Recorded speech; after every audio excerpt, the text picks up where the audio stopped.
Now we are back with the champ, former Denver stud, Brandon Marshall. Brandon, nice to see you again. So we're about a quarter way through the season, and you say this is a time when teams kind of start to figure out what their personality is. What do you mean by that? Yeah, 100%. So, as the season goes, about 4 games in, teams start to realize, okay, who we are. This is who we are, the type of team. This is our identity, offensively, defensively, and special teams-wise. So some teams are in a good position. Some teams are panicking, and there's still room to grow. But at the same time, it's like at this point, it's almost like you are who you are. Right. Now, take me back to your career. I'm sure you've been on teams where it's been a little disappointing 4 games in, and maybe you've done a little better than you thought 4 games in. What's the difference, and how does that shift the locker room attitude? Look, the year after we won the big game, okay, we started off 4-0.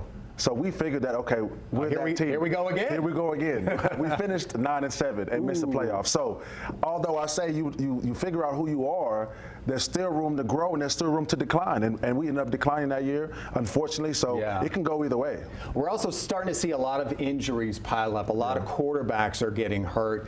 How does that affect, obviously, not only the team, your team's probably not as good, but the psyche of the team losing, the guy? Yeah, I mean, at this point, nobody's 100%. 4 games in and a bunch of car crashes during the football game is tough. But it can affect the psyche depending on who gets injured, right?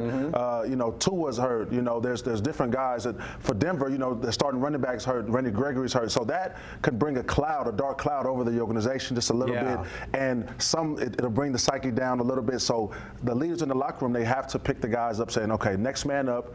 You can do it as well. You're here for a reason. Right. But when that star player goes down, it's tough. And then you look at Dallas with Cooper Rush. They haven't lost since he's been in there. And everybody was like, Dallas is done. Not the case. No, shout out to Coop. Is there a quarterback controversy? Probably not, but he looks good though. All right, 4 weeks into the season, give me who you think looks like the best team so far.